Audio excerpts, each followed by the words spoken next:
Hello and welcome to another video, hot on the heels of the previous one about site-directed mutagenesis design. And just like the nature of the universe, you go into the shop for a loaf of bread and you come out with cheese and ham and jam and coffee, but no bread. I suddenly had a light bulb moment at the end of my previous video and realized I didn't talk about deletions. So here is making up for that, part 2.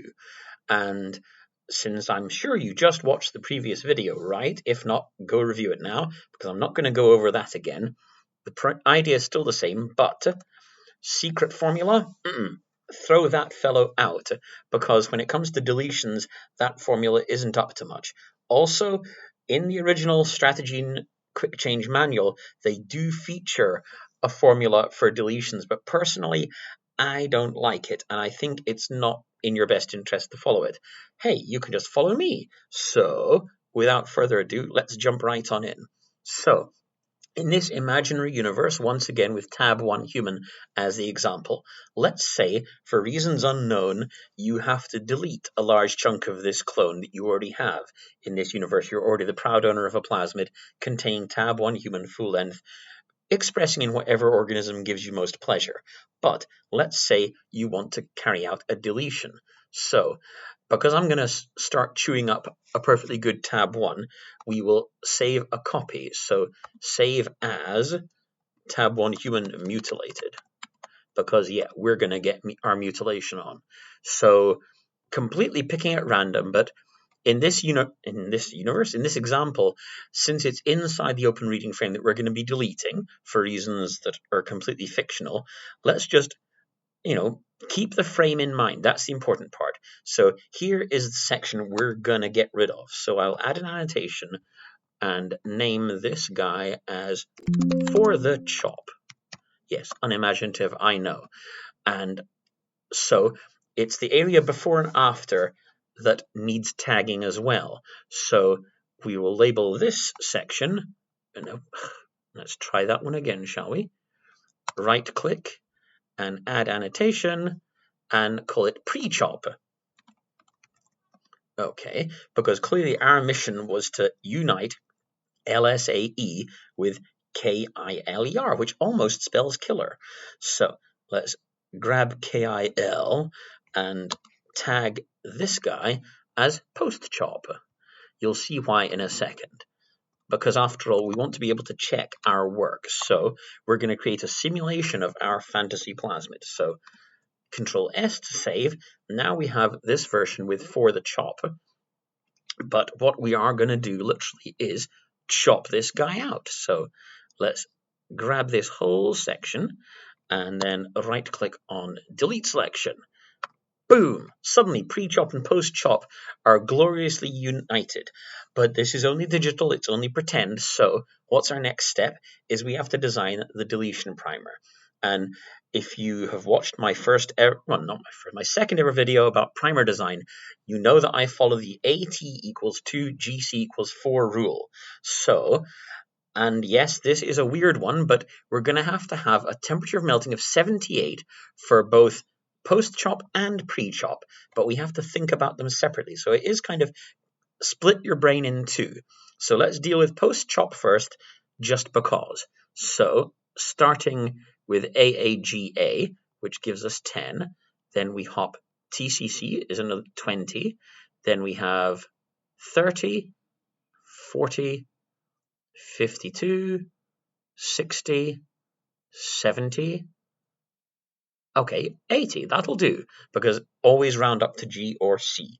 So add an annotation, and we will call this 80 because it's a note to self that yes, we have been generous with our temperature of melting. This will become obvious in a second, and we will do the opposite with this guy as well. So similarly, 10, 20, 30, 40, 52, 62, 70, 78. That's pretty nice. I mean, considering it's quite petite, let's just amp it up just a little bit, because 22 bases, it's kind of cute. So anyway, add another annotation and Okay, I actually lost count, but the point is, let's also label that 80 for giggles. Point is, it's met and exceeded our tolerances. So now let's focus on the why on earth did I just do all that weirdness? Because yes, I am going at a mile a minute here. So think about back to the diagram, which I'm sure is still in your heads. This, after all, this half of the primer, this template is fictional at this point. On the real plasmid, this half here in the forward primer will bind like grim death onto the plasmid and run the PCR all the way around until it comes screaming along this template. And what does it meet but the pre-chop section, which is also hanging on like grim death, smash and stops. Great.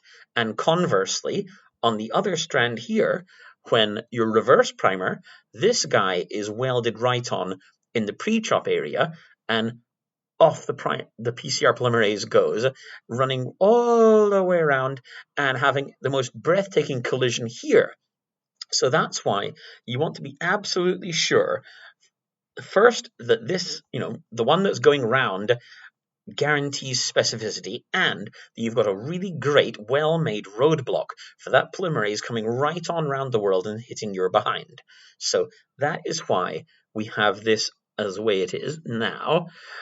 All we would do for our testing of the validity, because we have this fantasy template anyway, but the last thing you want to do is mix up forward and reverse strands. So yes, it's very, very easy to just copy and paste this guy, which, if we check the size, is 52 bases. That actually appears in the bottom right of the screen. I'm not that fast a counter. Point is, 52 is a very respectable size for a primer. The reason I say that is below 60 is the smallest size available from my favorite primer supplier, who aren't sponsoring this video, so I shan't give them any publicity yet. Anyway, and let's copy this guy.